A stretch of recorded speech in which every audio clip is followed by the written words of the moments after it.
Halo semuanya, kami ucapkan selamat bergabung di ibadah online kami. Kami mengucapkan juga selamat datang bagi Bapak, Ibu, Saudara yang baru pertama kali bergabung dengan ibadah online kami. Sebentar lagi, ibadah akan dimulai. Namun sebelum itu, mari kita berdoa. Tuhan Yesus, terima kasih untuk penyertaan-Mu selama seminggu ini Tuhan. Kami dapat melakukan aktivitas-aktivitas. Kami sudah dituntun oleh-Mu juga Tuhan. Dan sebentar lagi kami akan melaksanakan ibadah Tuhan. Biarlah Engkau turut serta, Engkau sertai setiap kami Tuhan dalam ibadah ini. Tuhan, kiranya Roh Kudus-Mu juga memenuhi setiap kami dimanapun kami berada Tuhan. Terima kasih Tuhan Yesus. Dalam nama Tuhan Yesus kami berdoa dan mengucap syukur. Amin. Kita telah berkumpul di sini sebagai keluarga Allah di hadapan Allah Bapa kita untuk menaikkan pujian dan syukur kepadanya, mendengar dan menerima firman-Nya yang kudus, membawa ke hadapannya pergumulan-pergumulan dunia ini, memohon pengampunan-Nya atas dosa-dosa kita dan memohon kasih karunia-Nya sehingga melalui putranya Yesus Kristus kita mampu mempersembahkan diri kita untuk pelayanan-Nya. Jika kita berkata bahwa kita tidak berdosa, maka kita menipu diri kita sendiri dan kebenaran tidak ada di dalam kita. Jika kita mengaku dosa kita, Allah adalah setia dan adil, sehingga Ia akan mengampuni dosa-dosa kita dan menyucikan kita dari segala ketidakbenaran. Marilah kita mengaku dosa-dosa kita ke hadapan Allah yang Maha Kuasa. Bersama Allah yang Maha Kuasa, Bapa Surgawi, kami telah berdosa terhadap Engkau dan terhadap sesama kami, di dalam pikiran, perkataan, dan perbuatan, melalui kelalaian, kelemahan, dan kesalahan yang disengaja. Kami sangat menyesal dan bertobat dari semua dosa kami. Demi Putramu Yesus Kristus yang telah mati untuk kami, ampunilah kami atas semua yang telah kami lakukan, dan karuniakanlah kami agar kami dapat melayani Engkau di dalam kehidupan yang baru bagi kemuliaan nama-Mu. Amin. Saudara-saudara, Allah yang Maha Kuasa yang mengampuni setiap orang yang sungguh-sungguh bertobat, mengasihani saudara, mengampuni dan melepaskan saudara dari semua dosamu, meneguhkan dan menguatkan saudara dalam segala kebaikan, dan memelihara saudara dalam kehidupan kekal melalui Yesus Kristus Tuhan kita. Amin. Mari sama-sama kita bertepuk tangan.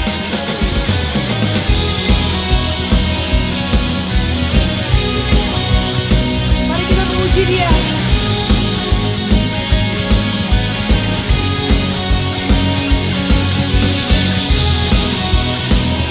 Mari bersama-sama kita bersorak untuk nama-Nya.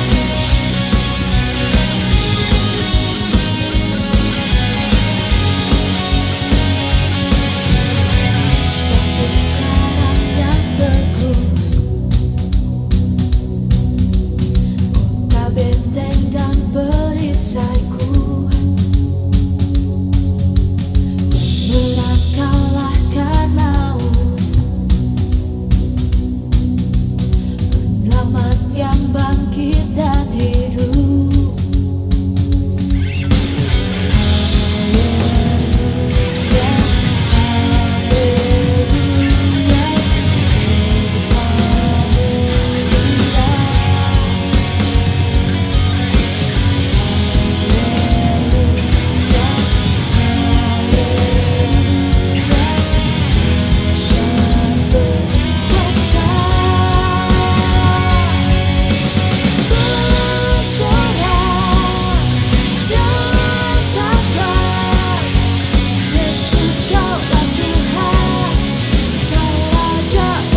Pembacaan yang pertama diambil dari Ulangan 11 ayat 1-15. Haruslah engkau mengasihi Tuhan Allahmu dan melakukan dengan setia kewajibanmu terhadap Dia dengan senantiasa berpegang pada segala ketetapannya, peraturannya, dan perintahnya. Kamu tahu sekarang, kukatakan bukan kepada anak-anakmu yang tidak mengenal dan tidak melihat ajaran Tuhan Allahmu, kebesarannya, tangannya yang kuat, dan lengannya yang teracung. Tanda-tanda dan perbuatan-perbuatan yang dilakukannya di Mesir terhadap Firaun, Raja Mesir, dan terhadap seluruh negerinya. Juga apa yang dilakukannya terhadap pasukan Mesir, dengan kuda-kudanya dan kereta-keretanya, yakni bagaimana ia membuat air laut Teberau meluap meliputi mereka, ketika mereka mengejar kamu, sehingga Tuhan membinasakan mereka untuk selamanya. Dan apa yang dilakukannya terhadapmu di padang gurun, sampai kamu tiba di tempat ini.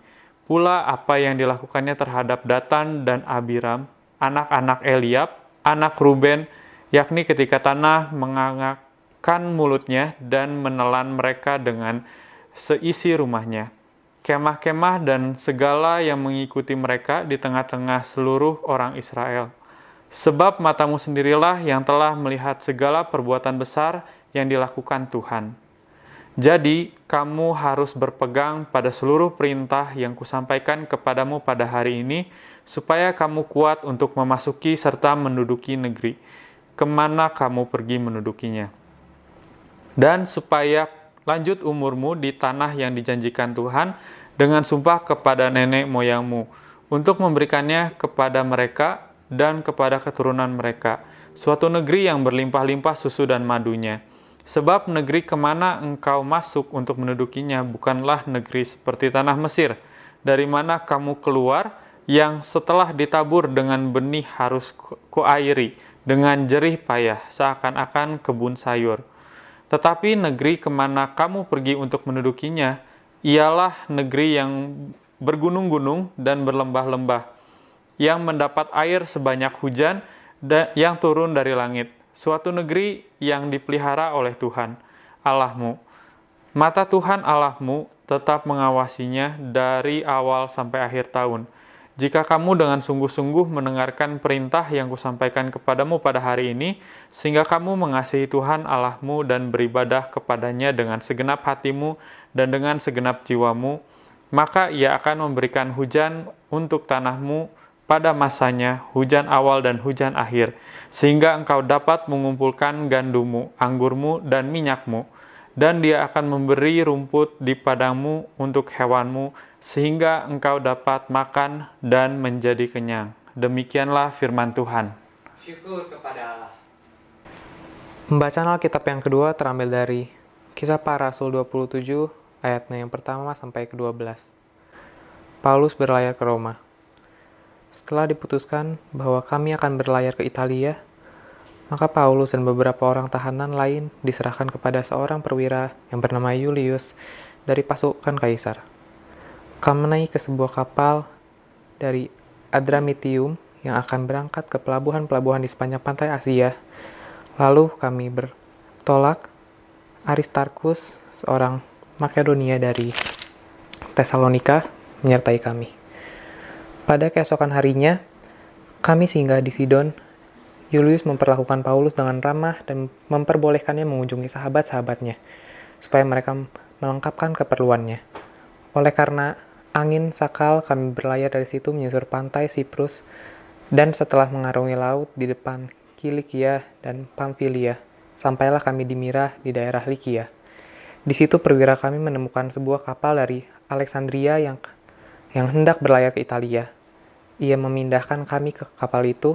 Selama beberapa hari berlayar, kami hampir-hampir tidak maju, dan dengan susah payah kami mendekati Nidus. Karena angin tetap tidak baik, kami menyusur pantai Kreta melewati Tanjung Salmone. Sesudah kami dengan susah payah melewati tanjung itu, sampailah kami di sebuah tempat bernama Pelabuhan Indah, dekat kota Lasea. Sementara itu, sudah banyak waktu yang hilang. Waktu puasa sudah lampau dan sudah berbahaya untuk melanjutkan pelayaran. Sebab itu, Paulus memperingatkan mereka, katanya. Saudara-saudara, aku lihat bahwa pelayaran kita akan mendatangkan kesukaran-kesukaran dan kerugian besar, bukan saja bagi muatan dan kapal, tetapi juga bagi nyawa kita. Tetapi perwira itu lebih percaya kepada jurumudi dan nahkoda daripada kepada perkataan Paulus. Karena pelabuhan itu tidak baik untuk tinggal di situ selama musim dingin. Maka kebanyakan dari mereka lebih setuju untuk berlayar terus dan mencoba mencapai kota Phoenix untuk tinggal di situ selama musim dingin. Kota Phoenix adalah sebuah pelabuhan pulau Kreta yang terbuka ke arah barat daya dan ke arah barat laut. Demikianlah firman Tuhan. Shalom jemaat Tuhan, senang dapat berjumpa kembali dalam ibadah minggu ini. Kita bersama-sama akan merenungkan firman Tuhan yang telah dibacakan tadi. Namun sebelum itu, mari kita berdoa bersama-sama. Tuhan Yesus, kami bersyukur kalau pada kesempatan ini kami kembali boleh merenungkan sebagian kecil daripada firman-Mu. Kiranya Roh Kudus-Mu menolong kami dan memberikan pengertian kepada kami dan memampukan kami untuk melaksanakan firman-Mu dalam hidup kami. Amin. Kita bersama-sama merenungkan bagian firman Tuhan yang tadi sudah dibacakan, dan saya mengambil tema dari pembacaan kita pada hari ini, hidup adalah sebuah perjalanan. Ketika kita mengadakan satu perjalanan, maka di dalam perjalanan itu ada banyak hal yang dapat terjadi dan dapat kita lewati. Demikian juga dengan perjalanan kehidupan kita. Banyak hal yang bisa terjadi di dalam kehidupan kita sebagai anak-anak Tuhan. Ada suka, ada duka, ada kesulitan, ada tekanan dan tantangan. Dan kita tahu semua bahwa kita sebagai manusia tidak bisa menghindari diri dari semua itu. Tetapi yang penting adalah dengan siapa kita berjalan. Di dalam pembacaan kita tadi dalam Ulangan 11, kita melihat perjalanan bangsa Israel dari Mesir menuju Kanaan. Bangsa Israel ketika hidup di Mesir mengalami banyak kesulitan dan tantangan di dalam kehidupan mereka. Mereka hidup di bawah tekanan bangsa Mesir. Dan bahkan mereka dijadikan budak oleh bangsa Mesir.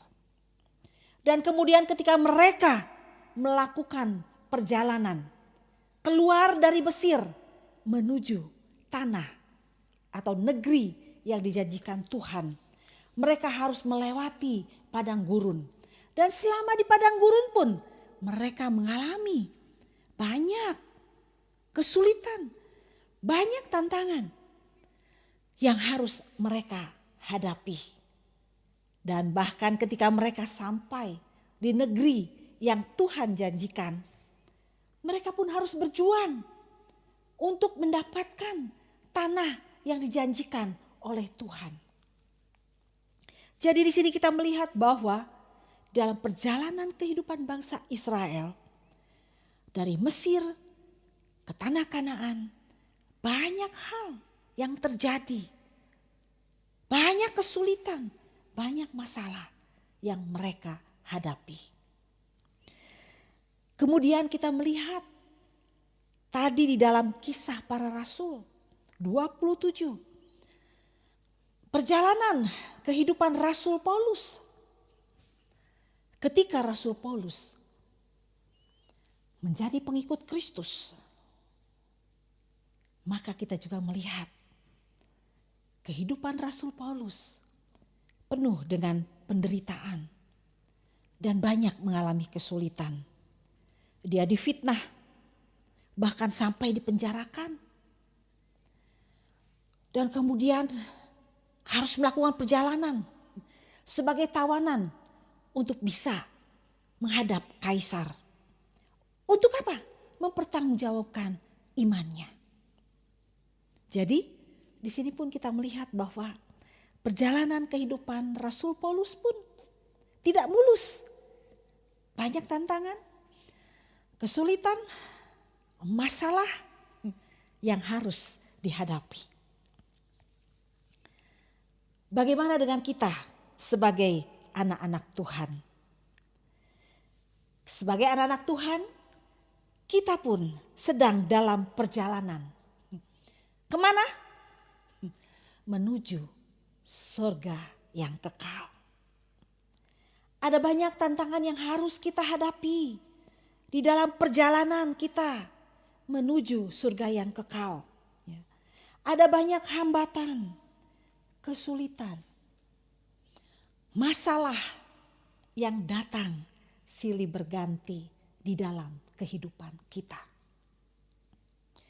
Dan saat ini pun kita semua sudah tahu kita sedang menghadapi satu masalah yang besar. Kita sedang mengalami pandemi COVID-19.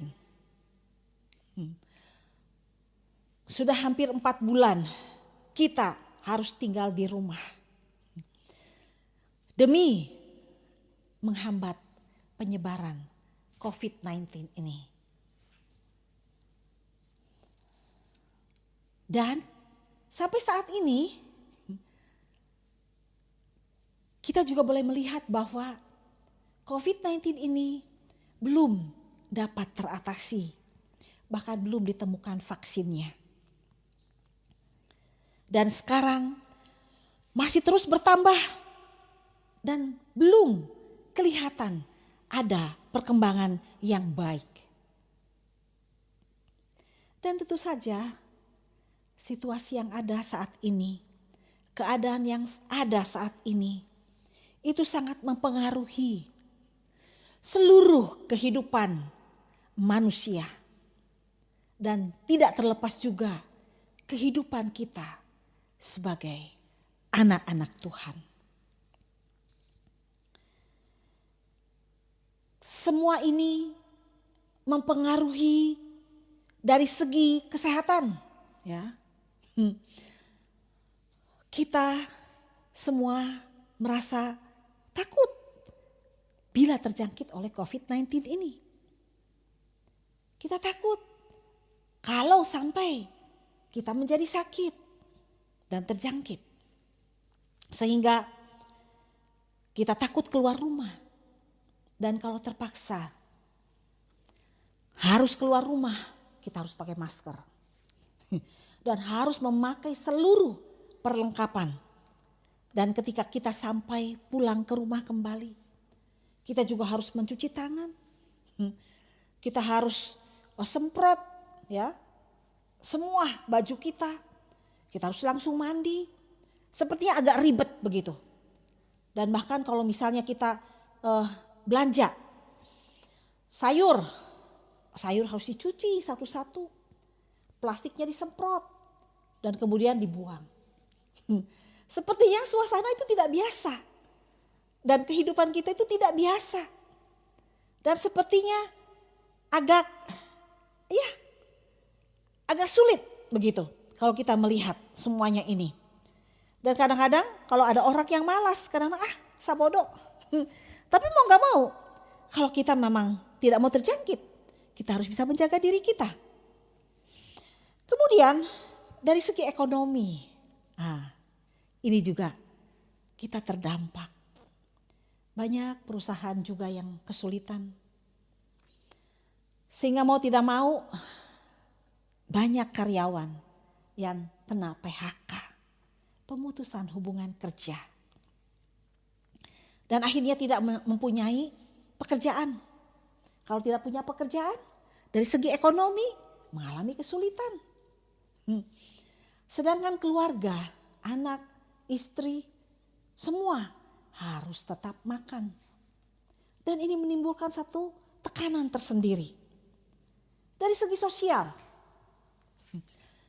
manusia adalah makhluk sosial. Ingin bertemu dengan orang lain. Ingin berkumpul bersama-sama dengan orang lain. Di tengah situasi saat ini, kita tidak mungkin melakukan hal yang seperti itu. Bahkan beribadah pun kita tidak bisa. Kita harus secara online, ya. Dan itu membuat satu tekanan tersendiri juga dalam kehidupan kita. Kita ingin berkunjung kepada keluarga, dibatasi. Jadi situasi saat ini semuanya sangat terbatas dan dibatasi. Dari segi pendidikan, anak-anak tidak bisa pergi ke sekolah, tidak bisa pergi kuliah. Semua harus serba jarak jauh, secara online.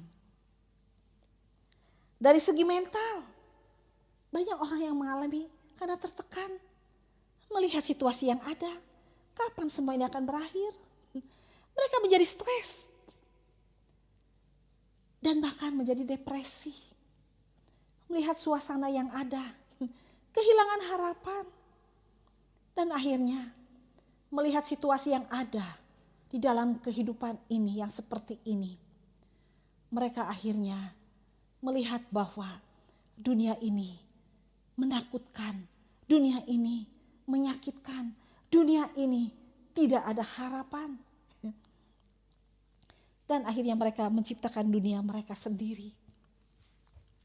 Karena mereka tidak tahan dengan situasi yang ada. Secara rohani mengalami hambatan juga. Kenapa? Kita tidak bisa beribadah. Dan juga banyak orang yang mempertanyakan, Tuhan, kenapa semua ini terjadi? Dan akhirnya situasi itu semuanya membuat kita menjadi orang yang putus asa. Membuat orang yang tidak memiliki pengharapan. Dan akhirnya mempersalahkan situasi yang ada. Dan kita banyak mengeluh dengan suasana yang ada. Membuat kita kehilangan sukacita dan damai sejahtera di dalam kehidupan kita. Sebagai anak Tuhan, apakah kita mau terus berada dalam situasi seperti itu? Keadaan yang ada tetap harus berjalan dan entah kita tidak tahu ini sampai akan kapan selesainya. Apa keputusan kita? Apakah kita tetap mau ada di situasi seperti itu? Dan ini menjadi satu tantangan bagi kita. Yang mengingatkan kepada kita satu hal yang penting. Ketika kita melewati suasana, situasi yang tidak berpengharapan ini. Dengan siapakah kita berjalan? Apakah kita mengandalkan kekuatan kita sendiri? Mengandalkan pikiran kita sendiri? Atau kita berjalan bersama dengan Tuhan? Sehingga ketika kita berjalan dengan Tuhan, kita dapat tetap kuat menghadapi tantangan. Di dalam Ulangan tadi Tuhan berjanji, Dia akan menyertai kita, memberkati apa yang kita kerjakan, memberikan umur lanjut kepada kita. Tuhan akan mencukupkan makanan yang menjadi kebutuhan kita dan bahkan mampu mengenyangkan kita. Apa kuncinya? Pertama, ada dua hal yang menjadi kunci untuk kita tetap dapat mengalami harapan di tengah-tengah situasi yang tidak berpengharapan. Tetap dapat melihat kebesaran Tuhan nyata dalam hidup kita. Pertama, kuncinya adalah kita memandang pada Tuhan. Mata kita tetap tertuju kepada Tuhan. Kita tetap memiliki hati yang mengasihi Tuhan. Tetap beribadah kepada Tuhan dengan segenap hati dan dengan segenap jiwa dan dengan segenap kekuatan kita. Walaupun situasi sepertinya tidak ada harapan. Yang kedua, tetap dengan setia melakukan kewajiban kita sebagai anak-anak Tuhan dengan berpegang teguh kepada segala ketetapannya, peraturannya, perintahnya dengan mengasihi, menyembah Tuhan dan belajar taat, tunduk kepada Tuhan. Jika di dalam kehidupan kita, walaupun kita berada di tengah-tengah tantangan, kesulitan, masalah, tekanan, dan kemudian suasana yang tidak berpengharapan. Tapi kalau kita melaksanakan dua kunci yang tadi adalah mengasihi Tuhan, beribadah kepada Dia dengan segenap kekuatan kita, tetap setia kepada Tuhan, belajar taat kepada Tuhan, mengucap syukur dengan segala keadaan yang ada, maka kita akan boleh melihat bahwa di tengah-tengah situasi yang tidak berpengharapan saat ini, kita dapat tetap melihat kebesaran Tuhan itu nyata di dalam kehidupan kita. Kita dapat tetap merasakan kuasanya, kasihnya ada dalam hidup kita. Karena kita tahu bahwa Tuhan setia dan Tuhan tetap mengasihi kita. Amin. Mari kita berdoa. Tuhan, terima kasih. Firman Tuhan boleh mengingatkan kepada kami di tengah-tengah perjalanan kehidupan kami yang penuh dengan kesulitan, tantangan, persoalan, masalah. Tetapi ketika kami belajar untuk tetap mengasihi Tuhan, tetap setia kepada Tuhan, taat kepada Tuhan, maka di tengah-tengah situasi yang tidak berpengharapan ini, kami tetap memiliki pengharapan. Dan kami tetap dapat melihat kebesaran Tuhan itu nyata di dalam kehidupan perjalanan kami. Amin. Kita akan mengikrarkan pengakuan iman rasuli kita bersama-sama dengan seluruh orang percaya dari segala abad. Kita akan menaikkan pengakuan iman rasuli bersama. Aku percaya kepada Allah, Bapa yang Maha Kuasa, Khalik langit dan bumi, dan kepada Yesus Kristus, Putranya yang tunggal Tuhan kita, yang dikandung dari Roh Kudus, lahir dari anak darah Maria, yang menderita sengsara di bawah pemerintahan Pontius Pilatus, disalibkan, mati dan dikuburkan. Ia turun ke dalam dunia orang mati. Pada hari ketiga Dia bangkit kembali. Ia naik ke surga dan duduk di sebelah kanan Sang Bapa. Ia akan datang kembali untuk menghakimi orang yang hidup dan yang mati. Aku percaya kepada Roh Kudus, gereja yang kudus dan katolik, persekutuan orang kudus, pengampunan dosa, kebangkitan orang mati, dan hidup yang kekal. Amin. Kita akan menaikkan doa-doa syafaat kita pada saat hari ini. Kita tundukkan kepala dan kita berdoa. Ya Allah, pencipta dan pemelihara kehidupan manusia, kami berdoa untuk setiap orang dari setiap ras dan dalam setiap keperluan. Biarlah jalan-jalan-Mu dikenal di bumi dan kuasa penyelamatan-Mu kepada semua bangsa. Khususnya kami berdoa untuk bangsa kami, bangsa Indonesia. Tuhan, biarlah kiranya belas kasihan-Mu tercurah untuk bangsa kami ini ya Tuhan. Terlebih lagi Tuhan di tengah-tengah situasi yang dialami oleh bangsa kami pada saat ini. Di tengah-tengah pandemi corona yang sedang menimpa bangsa kami. Biarlah kiranya Engkau Allah bekerja. Biarlah Engkau Allah yang akan memakai seluruh para pemimpin kami.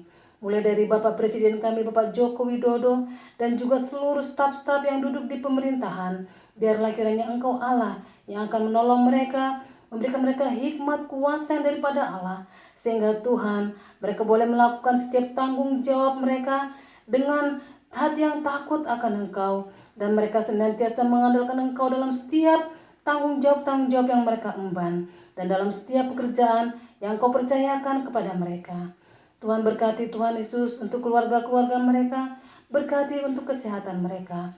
Biarlah Engkau Allah yang akan memakai mereka untuk membawa bangsa kami keluar dari pandemi corona ini dan membawa bangsa kami menjadi bangsa yang lebih maju lagi.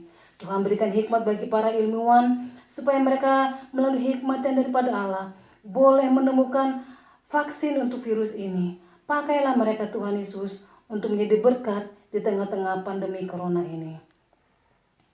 Tuhan, dalam kemurahan-Mu, dengarkanlah doa kami.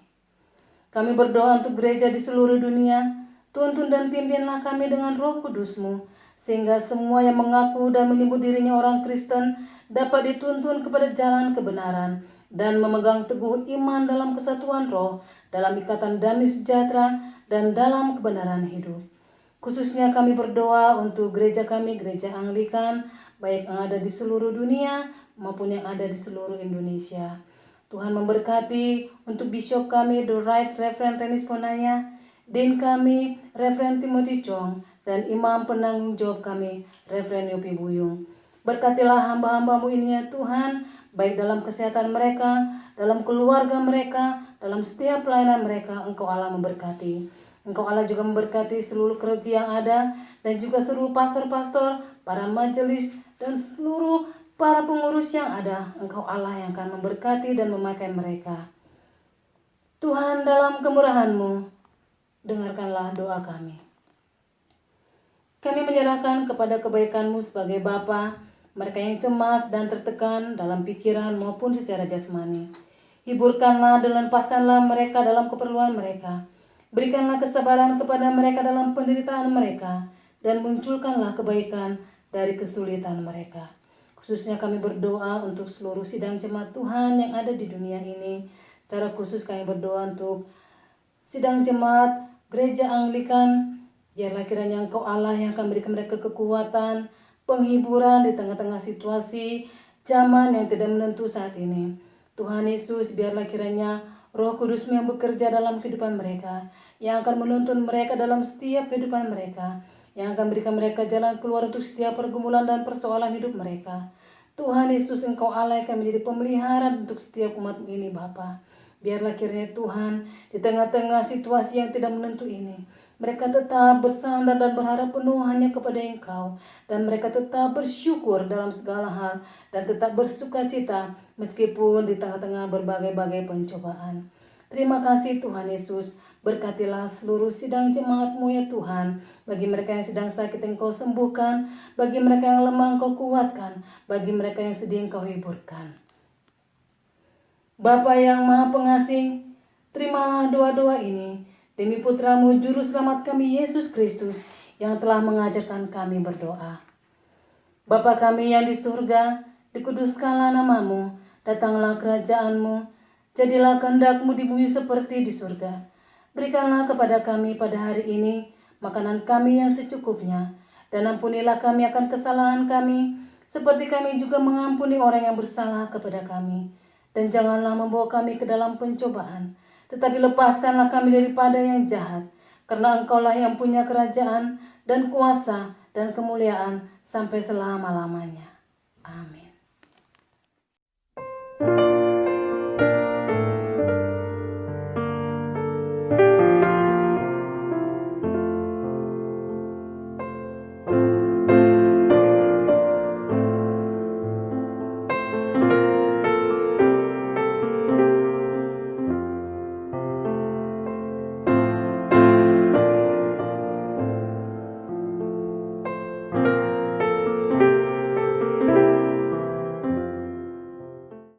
Baik Bapak Ibu, kita akan menaikkan doa persembahan, doa ucapan syukur kita bersama. Bagimulah ya Tuhan kebesaran, kuasa, kemuliaan, kemegahan, dan keagungan. Karena segala sesuatu di surga dan di bumi adalah milik-Mu. Segala-galanya berasal daripada-Mu, dan dari milik-Mu sendiri kami mempersembahkannya kepada-Mu. Amin.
Saudara-saudara, mari kita arahkan hati kita kepada Tuhan untuk menerima berkat-Nya. Damai sejahtera Allah yang melampaui segala akal, memelihara hati dan pikiranmu di dalam pengetahuan dan kasih Allah dan di dalam putranya Yesus Kristus Tuhan kita. Dan berkat Allah yang Maha Kuasa, Bapa, Putra dan Roh Kudus, menyertai saudara sekalian dan tetap tinggal bersamamu senantiasa. Amin. Terima kasih telah mengikuti ibadah online kami. Untuk melihat ibadah di minggu-minggu sebelumnya, silakan cek YouTube kami di Holy Trinity Bandung Kolektif. Dan untuk info lebih lanjut, silakan kunjungi website kami di www.holytrinitybandung.com. Terima kasih, sampai jumpa minggu depan.